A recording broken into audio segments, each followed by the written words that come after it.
The giant crystal hall stretched out like a frozen ocean. Tai-Ho Kim sat at the small human table, his hands folded quietly on the smooth surface. Around him, hundreds of alien beings filled the massive chamber. Some floated in the air like living clouds. Others stood on 6 legs or crawled on surfaces that defied gravity. The smell of different atmospheres mixed together in the recycled air. Tai-Ho had been coming to these meetings for 5 years. He was used to being ignored. The human delegation always got the smallest table, placed in the back corner where the lighting was dim. Other species barely looked their way when they spoke. Today felt different, though. Today, the other delegates kept glancing at the human table with strange expressions. Minji Park sat to his left, her recording device ready. She was young for a diplomat, only 32, but she had a sharp mind for details. Her fingers moved quickly over the device as she prepared to document whatever was about to happen. On Tai-Ho's right, Do-Hyun Lee maintained perfect military posture. His uniform was clean and pressed, though everyone knew the human military was tiny compared to the massive fleets of other species. Behind them, So-Young-Han appeared to be reading reports on her tablet. But Tai-Ho knew she was actually monitoring communication channels and running security scans. As their intelligence officer, she always watched for threats that others might miss. The Vrexian Chancellor rose from the center platform. The insect-like being stood 3 meters tall, his forearms moving in ritualistic patterns as he prepared to speak. His voice came through the translation system with a mechanical buzz. The Galactic Council has reached a decision regarding the territorial dispute between the Human Federation and the hegemony of Krell. Tai-Ho kept his face calm. The dispute had been going on for 2 years. The Krell claimed that human colonies in the Outer Rim were too close to their space. They wanted the humans to move. The humans had tried to explain that they had been there. First, that they had followed all the proper settlement procedures. The Council had promised a fair hearing. After careful consideration of all evidence presented, the Council finds that peace in the galaxy requires compromise from all parties. Several alien delegates nodded their approval. The ethereals, floating like silver smoke in their environmental suits, pulsed with soft light. The architects, beings made of living stone, remained perfectly still as always. The Krell delegates leaned forward with interest. Therefore, the Human Federation will transfer 40% of their Outer Rim colonies to the hegemony of Krell within 60 standard days. This transfer will serve as appropriate compensation for any territorial concerns. Tai-Ho felt Minji's recording device pause for just a moment. Do-Hyun's breathing remained steady, but his jaw tightened slightly. So-Young continued looking at her tablet, but her thumb moved to a specific button. The affected colonies contain approximately 200 million human citizens, the Chancellor continued. The Council recognizes that population relocation may cause some inconvenience. However, these temporary hardships are an acceptable cost for maintaining galactic stability. Acceptable cost. The words hung in the air like poison. 200 million people, families who had lived on those worlds for generations, children born under foreign suns, all of it dismissed as an acceptable cost. The Krell delegate, a massive creature covered in bone plates, spoke next. The hegemony is grateful for the Council's wisdom. We will ensure that human populations are relocated efficiently. Another careful word that meant nothing good. Tai-Ho had read the reports about Krell efficiency in dealing with other species. It usually involved labor camps and mass graves. Does the Human Federation have any response to this decision? The Chancellor asked. The question was clearly a formality. Everyone expected humans to complain uselessly and then comply. They always did. Tai-Ho stood slowly. The chamber fell quiet. Even the constant humming of environmental systems seemed to fade. He was not a tall man, barely average height for a human. Standing there in that vast space full of creatures that could crush him without effort, he looked very small. The Human Federation acknowledges the Council's decision, he said. His voice was calm and clear. We request a 72-hour period for internal deliberations before providing our formal response. Murmurs rippled through the chamber. This was unexpected. Usually, humans either accepted decisions immediately or argued for weeks. No one could remember them asking for deliberation time. The Chancellor's compound eyes focused on Taiho. "This is highly unusual. The decision is final. There is nothing to deliberate." "Nevertheless," Taiho replied, "we request 3 days to consider our options." The ethereals began pulsing with different colors, which meant they were communicating among themselves. The architects remained motionless, but several smaller species started whispering to each other. Even the Krell delegate looked confused. "Very well," the Chancellor said after a long pause. "The Human Federation has 72 hours to deliberate. The Council expects your compliance to be announced at that time." "Understood," Taiho said. He nodded once, a precise military gesture. "The Human Federation will provide our response in exactly 72 hours. As he sat back down, something passed between the human delegates. It was subtle, just a slight shift in posture, a brief eye contact, a small movement of hands. To outside observers, it looked like 4 humans accepting defeat, but So-Young's thumb finally pressed the button she had been hovering over. The meeting continued with other business. Trade disputes, territorial claims, requests for council mediation, the usual politics of a galaxy trying to manage hundreds of different species. But the aliens kept glancing at the human table. There was something different about their body language. They sat too straight, too calm. Usually, after receiving bad news, humans looked defeated or angry. These 4 looked prepared. When the session ended, the human delegation gathered their materials with careful precision. They did not hurry. They did not look upset. They simply packed up their equipment and prepared to leave. Other delegations watched them go, trying to understand what they had just witnessed. As they walked through the station corridors, Do-hyun spoke quietly. "How long until the recall order reaches the outer systems?" 18 hours for the nearest colonies, So-Young replied without looking at her tablet. 36 hours for the furthest outposts. "And the infrastructure protocols?" Minji asked. "Already uploading to all department heads," So-Young said. "Emergency authorization codes went out with the primary signal." Taiho nodded. They had planned for this day for years. Not this specific situation, but something like it. They had always known that eventually the galaxy would push too far. The other species saw humans as useful but expendable. Good for building things, fixing problems, and doing dangerous work, but not worth real respect. "The Chancellor seemed surprised by our request for time," Minji observed. "He should be," Taiho replied. "We have never asked for deliberation time before." "Will he suspect anything?" "He will assume we are planning to argue or delay," Taiho said. "It would never occur to him that we might have other options." They reached their ship, a small diplomatic vessel that looked insignificant next to the massive cruisers of other species. As they boarded, So-Young checked her communication systems. Messages were already flowing in from across human space. Colonial governors confirming receipt of orders. Military commanders requesting clarification. Corporate leaders asking about timelines. All of them asking the same basic question. "Are we really doing this?"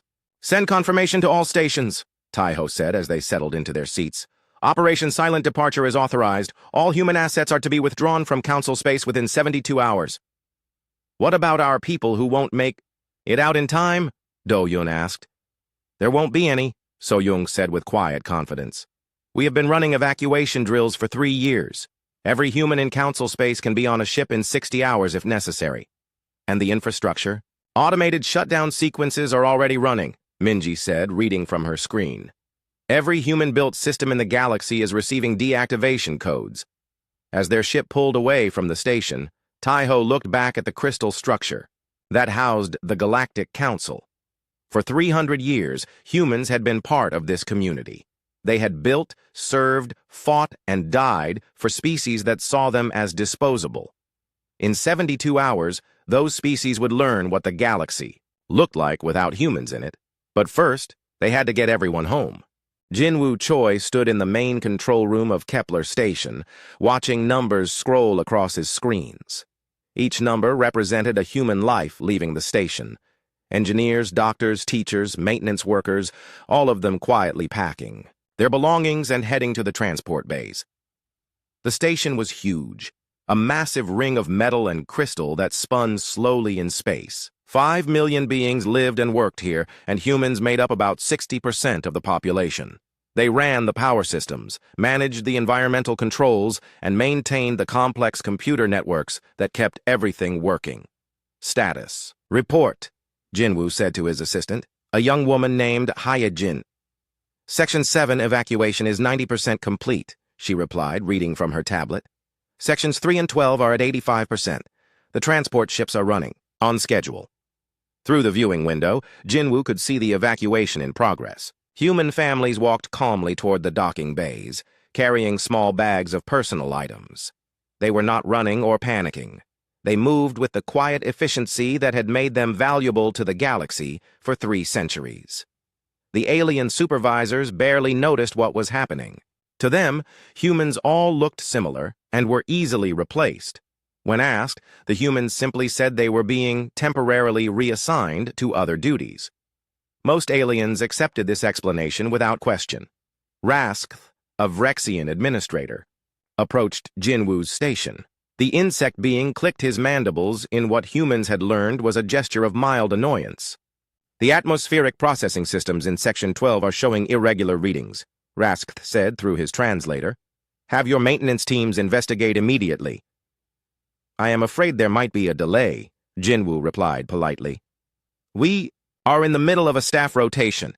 New teams will handle that issue once they arrive. When will these new teams arrive? Soon, Jinwoo said. Very soon. What he did not tell Raskth was that the atmospheric systems were not broken. They were being systematically shut down by human engineers who understood how to make the shutdown look like random equipment failures. When the last humans left, the aliens would face a choice: learn to fix incredibly complex machinery on their own, or watch their air slowly become unbreathable. Across the galaxy, similar scenes were playing out on thousands of worlds and stations. On the agricultural planet Verdania, Kyungmin-Oh was supervising the deactivation of terraforming equipment that had been converting poison gas into breathable atmosphere for 50 years. Are you certain about the shutdown sequence? Asked Yuna, one of his junior engineers. Absolutely certain, Kyungmin replied. The atmospheric processors need constant adjustment to maintain stability. Without human oversight, the planet will revert to its natural state within 6 months. And the alien colonists? They were told that we are upgrading the systems, Kyungmin said. They do not know that the upgrades involve complete removal of human technology. The terraforming stations were marvels of human engineering. They worked by releasing carefully balanced mixtures of chemicals into the atmosphere while using massive energy fields to encourage beneficial chemical reactions. The process required thousands of tiny adjustments every day based on weather patterns, seasonal changes, and chemical feedback loops that only trained specialists could understand. The alien colonists had lived on Verdania for 30 years, breathing clean air and enjoying perfect weather. They had never questioned how this was possible on a world that had been toxic when humans first arrived. To them, the planet was just naturally pleasant. They would learn differently soon enough. In Ida's space, Wu Jinkang commanded the human patrol fleet that protected the major trade routes. His ships were not large or heavily armed compared to the massive war vessels of species like the Krell or the Architects, but they were fast, efficient, and knew these space lanes better than anyone else. All ships confirm evacuation status, Wu Jin said into his communication system. Destroyer Incheon reports all non-essential personnel evacuated, came the first reply. Cruiser Busan is ready for departure. Frigate Daegu has completed cargo transfer. One by one, 38 human ships reported their readiness to leave. They had been protecting these trade routes for decades, keeping pirates and raiders away from merchant vessels. The aliens had grown so accustomed to this protection that they had reduced their own security forces in many areas. Sir, said his communications officer Nayoung, we are receiving requests from merchant ships asking about convoy schedules for next week. Tell them, Wu Jin said, that the patrol schedule is being revised. New arrangements will be announced soon. He did not mention that the new arrangements would involve 0 human ships. The merchants would have to figure out their own protection or go without it. All ships, Wu Jin continued over the fleet frequency, begin withdrawal to rally point. Alpha, silent running protocols are now in effect. His ships turned away from their patrol zones and headed for empty space. Behind them, They left gaps in the defensive network that had protected commercial traffic for longer than most species could remember. On the industrial world of Titan's Rest, Yunji Nam was overseeing the evacuation of the orbital factories that produced medical supplies for half the galaxy. The factories were automated, but they required constant supervision to maintain quality and prevent accidents. "Final batch of technicians are boarding Transport 7, reported her supervisor Chang Min. "What about the production lines?" "Shutting down according to protocol," Chang Min said. "The aliens think we are performing routine maintenance. They have no idea that we are removing all the control software." The medical factories were particularly important because humans had developed treatments for diseases that affected multiple species. Many of the medicines produced here could not be manufactured anywhere else in the galaxy because the formulas were proprietary human knowledge. "How long before they realize what has happened?" Yunji asked. "The automated systems will keep running." "For about 2 weeks," Changmin replied. "After that, quality control will start failing. Within a month, the factories will shut down completely. And they cannot restart them." "Not without the master control codes," Changmin said. "And those codes are stored in systems that will delete themselves when we leave. Similar evacuations were happening everywhere humans had built, maintained, or operated important infrastructure. Communication relays, power stations, water treatment plants, transportation hubs, all of them were being quietly abandoned by the humans who had made them work. The genius of the operation was its subtlety. Humans did not destroy anything or make dramatic announcements. They simply stopped doing the thousands of small tasks that kept galactic civilization functioning. To most aliens, it looked like routine personnel changes. On New Geneva Station, Taewon Park was coordinating the evacuation of the diplomatic quarter.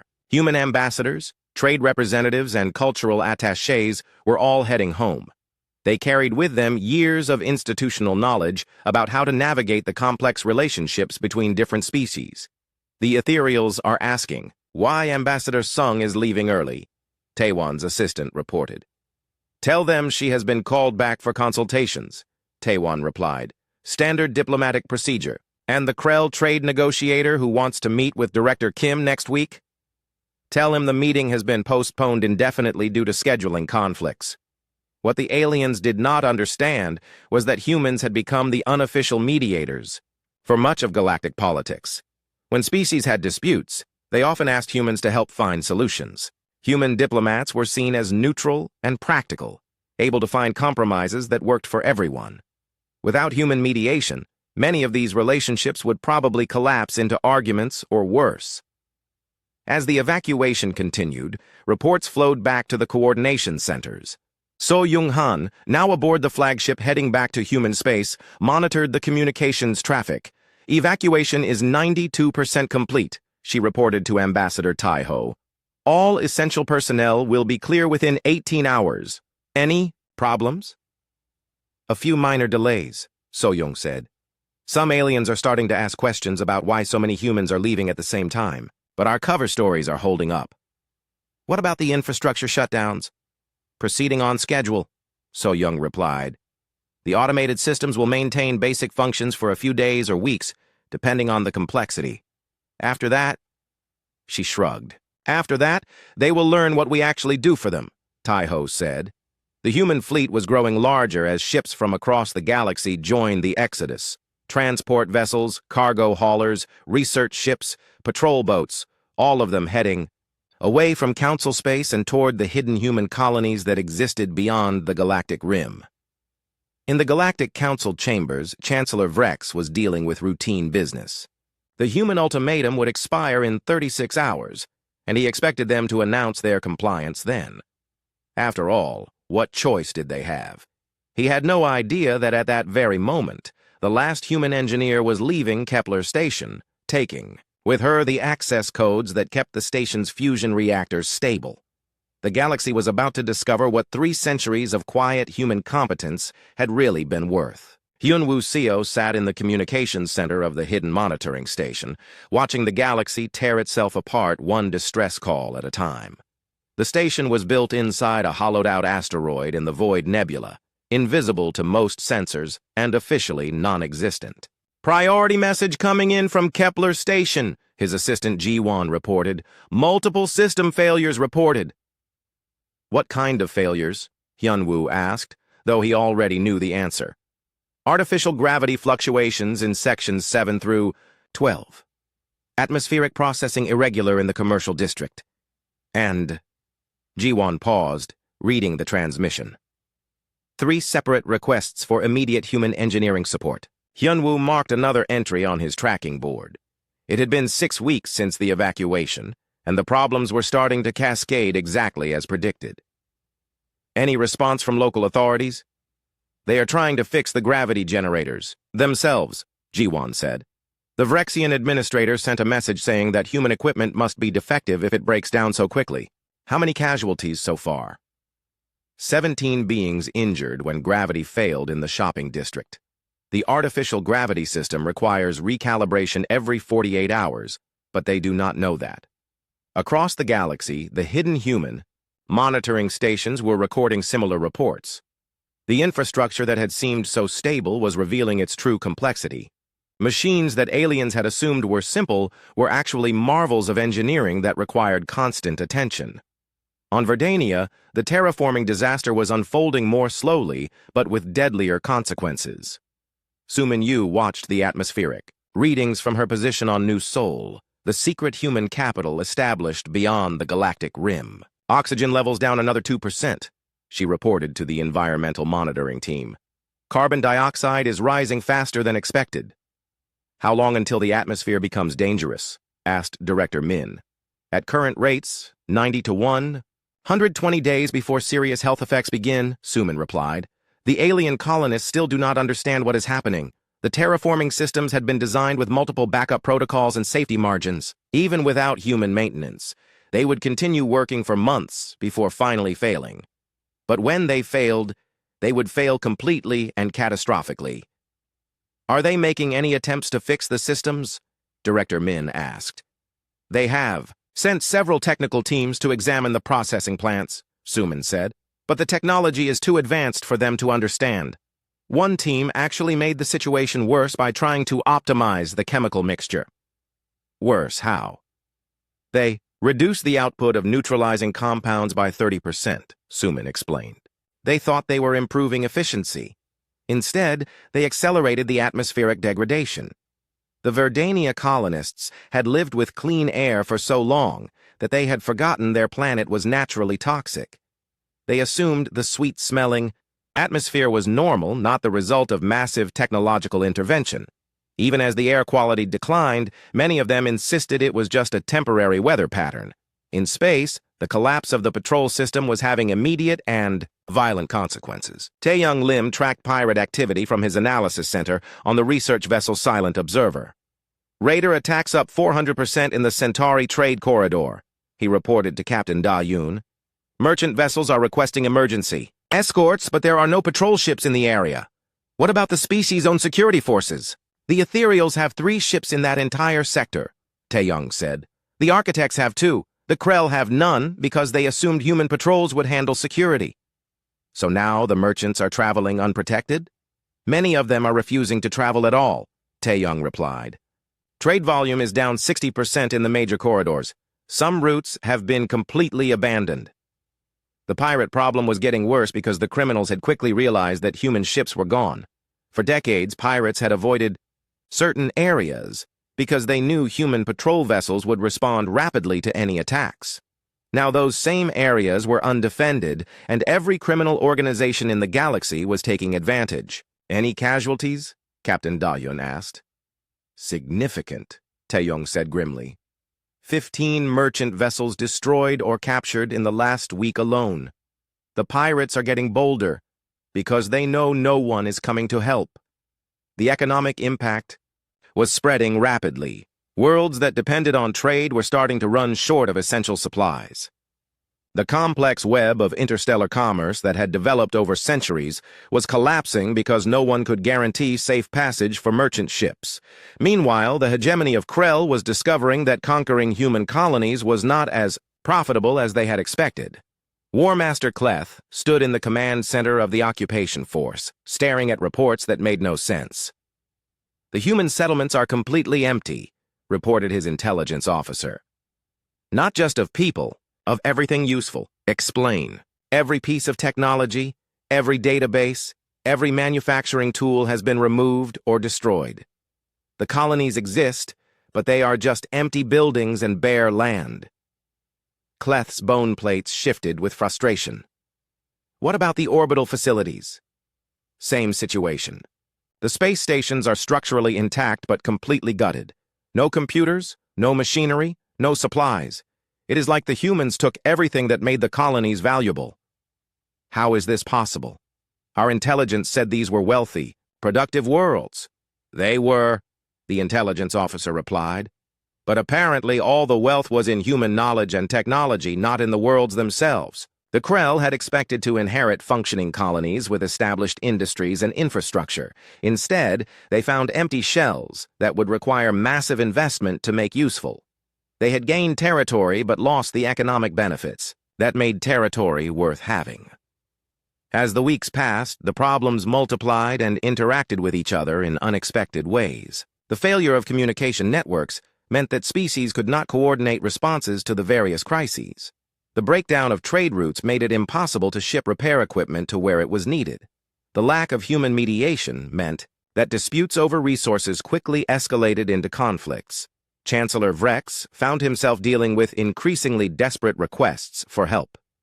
The ethereal home system was reporting food shortages because their agricultural processors had failed. The Architect Collective was experiencing power grid failures on 3 major worlds. Even minor species that had never directly interacted with humans were discovering that their technology depended on human-designed components. Send another message to the Human Federation, Rex ordered his communications staff. Tell them we are prepared to negotiate new terms for the territorial dispute. Sir, his aide replied nervously, we have sent 47 messages. They have not responded to any of them. What do you mean they have not responded?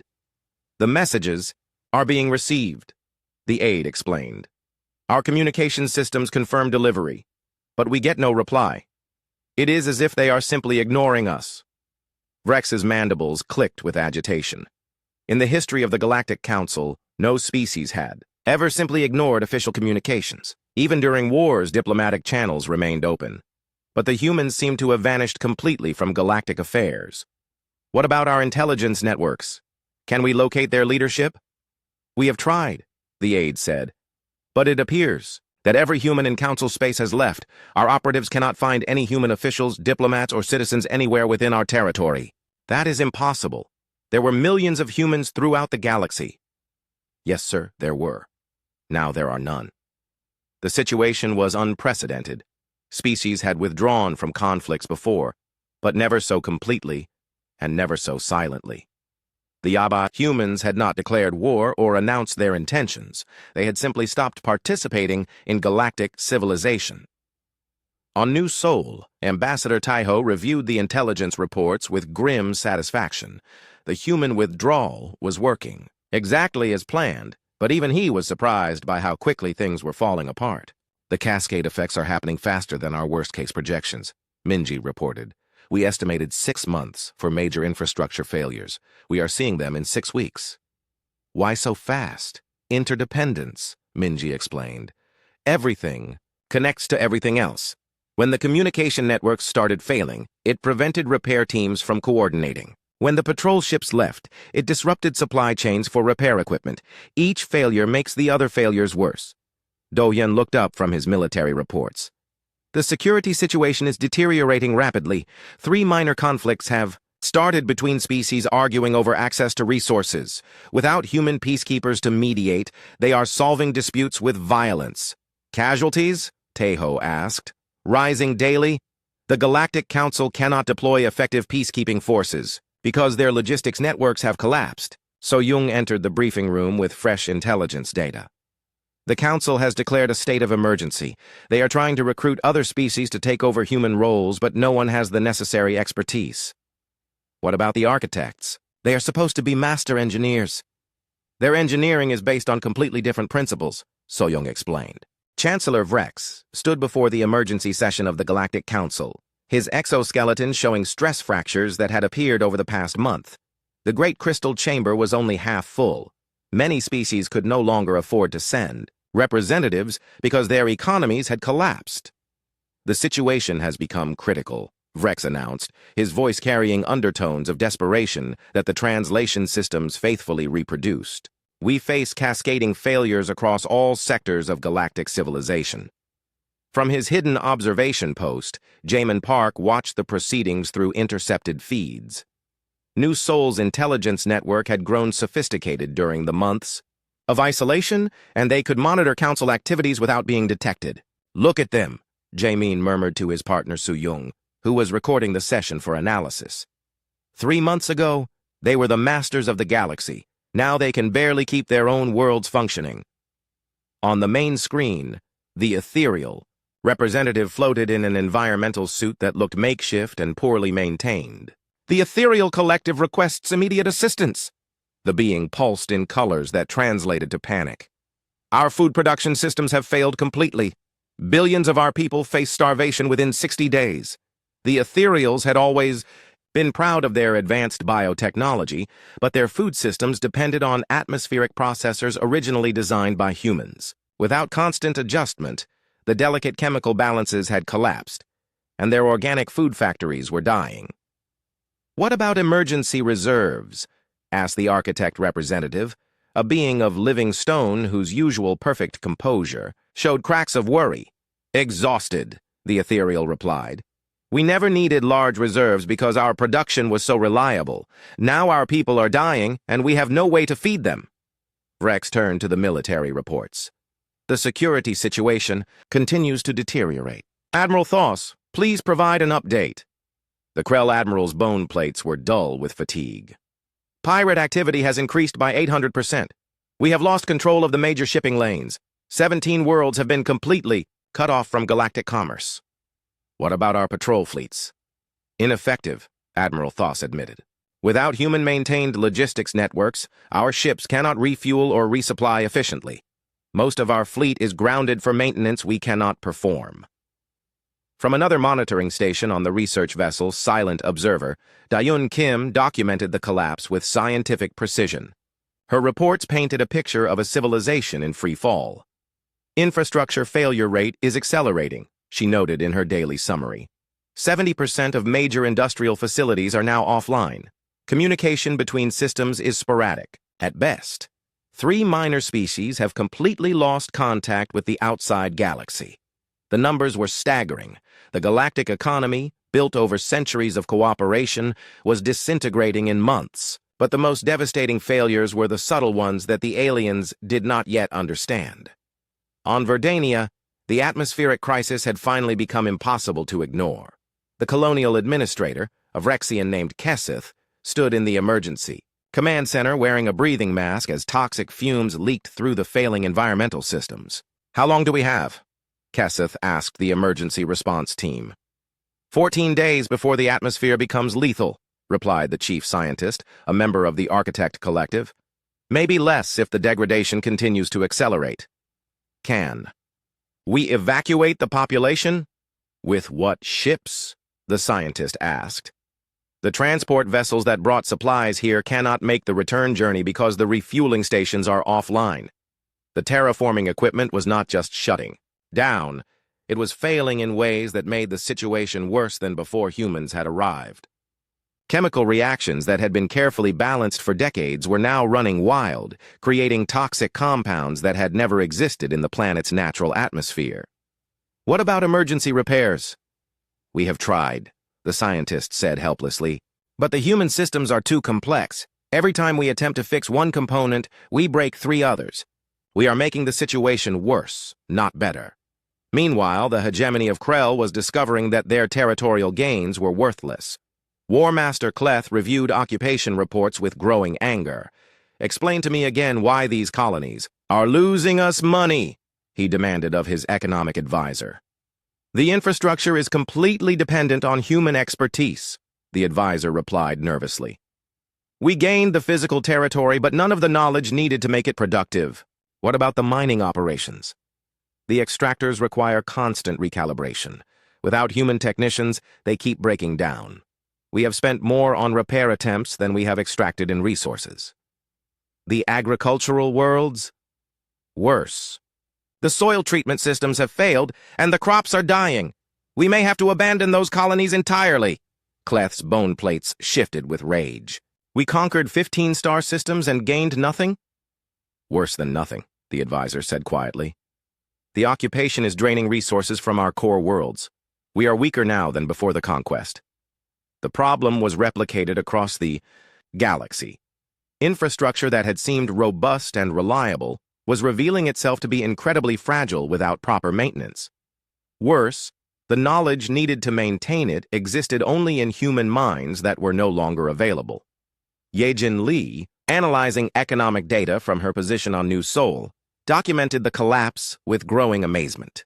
Trade volume is down 94% from pre-withdrawal levels, she reported to the Economic Council. Many species have reverted to subsistence-level economies.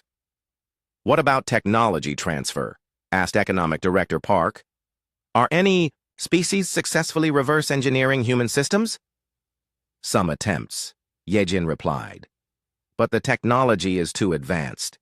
It would take them decades to develop the necessary expertise, assuming they could do it at all. And they do not have decades. No. At current collapse rates, several major civilizations will face complete societal breakdown within 6 months.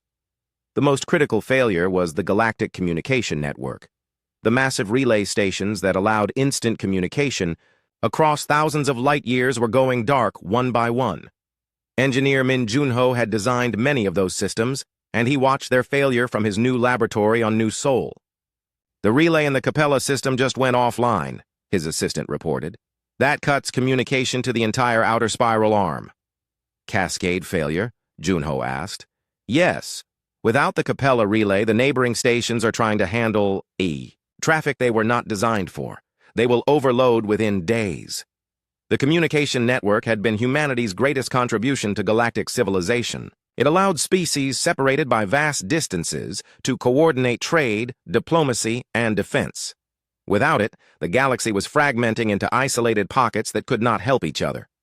How many relays are still functional? 43%, and falling, his assistant replied. We estimate complete network collapse within 90 days. And then? Then they go back to slower-than-light communication. It will take months for messages to travel between systems. The galaxy will be effectively divided into thousands of isolated worlds.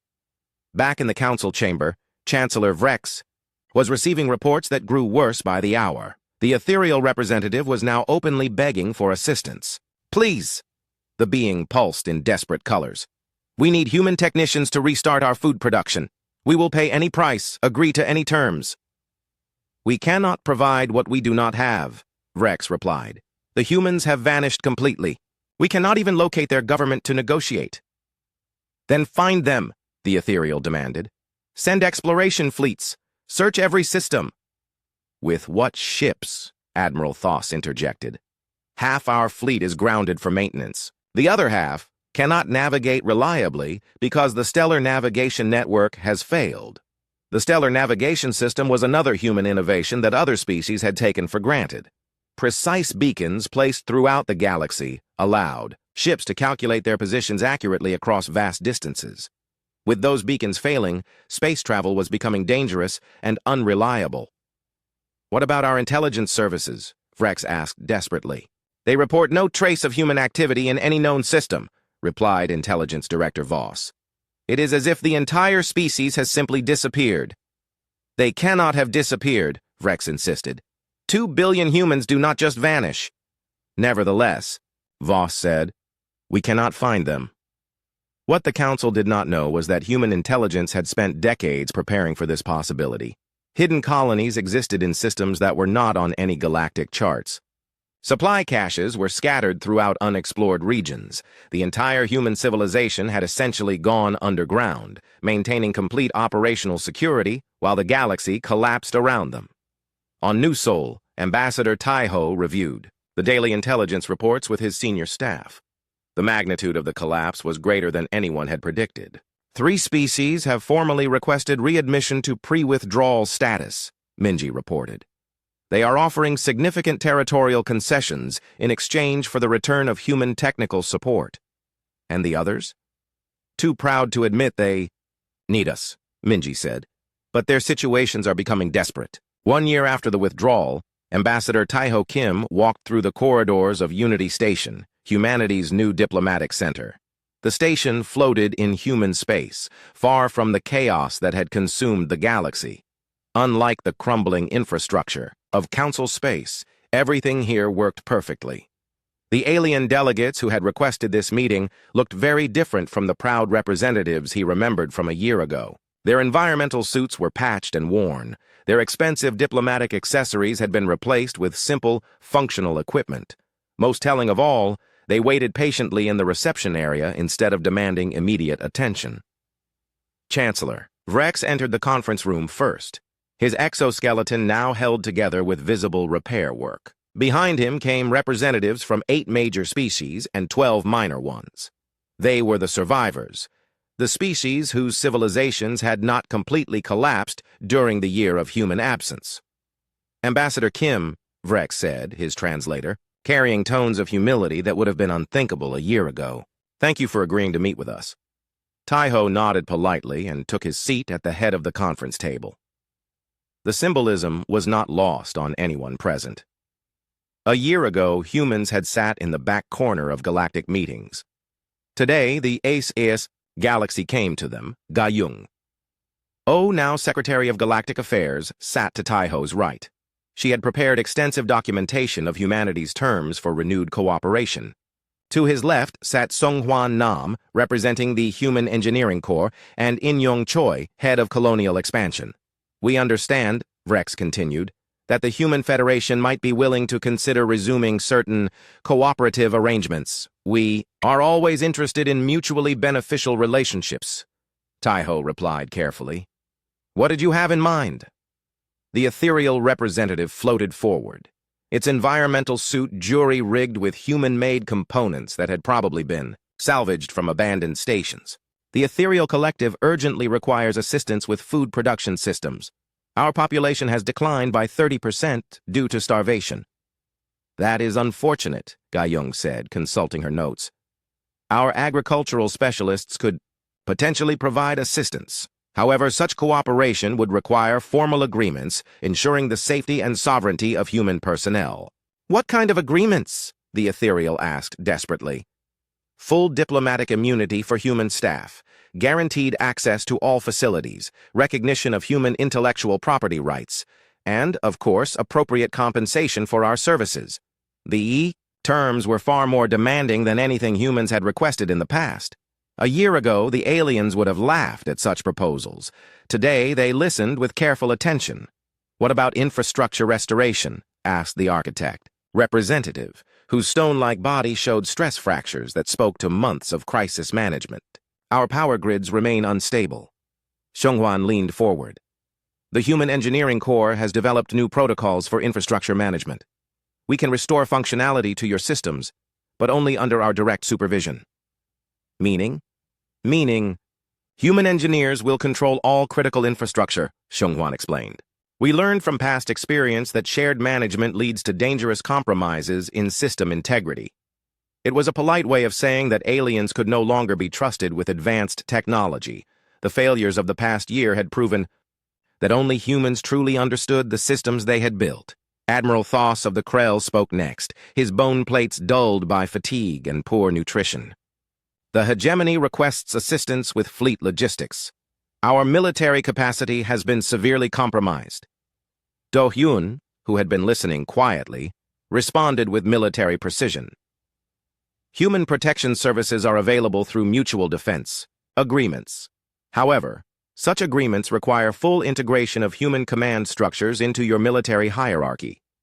You want us to accept human military leadership? We want to ensure that protection services are effective, Do Hyun replied. Past experience suggests that divided command leads to strategic failures. The terms being offered were a complete reversal of the old galactic order. Instead of humans serving as junior partners in alien-dominated systems, the aliens would become junior partners in human-led arrangements. What about the colonies that were transferred to us? Admiral Thoss asked reluctantly. You mean the empty worlds you claimed? In-Young asked with a slight smile. Those territories will be returned to human control as part of any defense agreement, along with compensation for the infrastructure damage caused by your occupation attempts. The Krell had spent enormous resources trying to make the abandoned human colonies productive. They had failed completely and were now deep in debt. Returning the colonies would actually save them money. How much compensation? Admiral Thoss asked weakly. We estimate the damage at approximately 40 billion standard credits, In-Young replied. Payable in resources, territory, or services over a 20-year period. The number was staggering, but it represented the real cost of trying to maintain human-built infrastructure without human knowledge. The Krell had learned an expensive lesson about the difference between taking territory and actually using it. These terms seem quite demanding, observed the representative from the hegemony of Tau, a smaller species that had remained neutral during the original crisis. They reflect current market conditions, Ga-Jung explained. The galaxy has spent a year proving that human services are irreplaceable. Our pricing reflects that reality. What she did not mention was that humanity had spent the year developing relationships with species outside the old council system. Dozens of younger civilizations had eagerly agreed to partnerships with humanity on equal terms. If the council species chose not to accept human terms, there were plenty of other potential partners. May we ask? Vrex said carefully. What happened to the Human Federation during this past year? Our intelligence services could find no trace of your civilization. Taiho smiled. We have been busy. Would you like to see what we accomplished? The main display activated, showing a star map that caused gasps of surprise throughout the room. Human territory had expanded dramatically, incorporating dozens of systems that had not appeared on any galactic charts. New colonies, research, stations, and military bases were scattered across a region of space larger than the entire council territory. How is this possible? The architect representative asked. While you were struggling to maintain the systems we left behind, In-Young explained, we were building new ones, better ones. We also established formal relationships with 47 species that were never part of the council system. The display shifted to show these new alliances. Young civilizations that had been ignored by the council were now full partners in a human-led federation. Species that had been exploited by the old galactic order had found protection and prosperity under human leadership.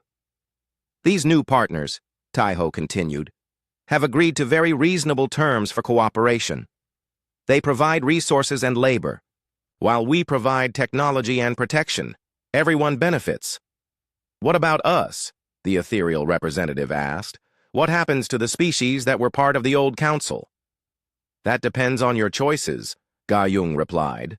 You can accept partnership on our terms and regain access to human technology and expertise, or you can continue trying to manage on your own. And if we choose the second option, then you continue as you have been, Taiho said simply. We wish you well. The choice was brutal in its simplicity. Accept subordination to humanity or face continued collapse and eventual extinction. The proud species that had once dictated terms to human ambassadors now had to decide whether their pride was worth their survival. Chancellor Vrex was the first to break. The Vrexian Republic formally requests admission to the Human Federation under whatever terms you consider appropriate. We will need to review your application, Ga-Jung said. Our admission standards have become quite rigorous. One by one, the other representatives made similar requests. The ethereals, facing starvation. The architects, living with failing power. Grids. The Krell, whose military had become ineffective. Even the proud Tau hegemony, who had not directly participated in the original ultimatum, requested consideration for partnership. We will review all applications, Taiho said.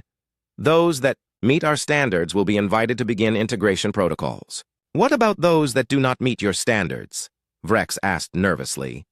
We will provide humanitarian assistance where possible, Taiho replied. But we cannot offer full partnership to species that have not demonstrated reliability. It was a diplomatic way of saying that some species would be left to collapse. The galaxy had learned that actions had consequences, and not everyone would be rescued from their own mistakes. As the formal negotiations began, Minji Park observed from the side of the room. She thought back to that day a year ago when they had been told that 200 million human lives were an acceptable cost for galactic peace. Today, the galaxy was discovering the real cost of that decision. Billions of aliens had suffered or died because their leaders had failed to understand the value of human cooperation. The survivors were now begging for a second chance. "Will we give them that chance?" Minji asked Taiho during a break in negotiations.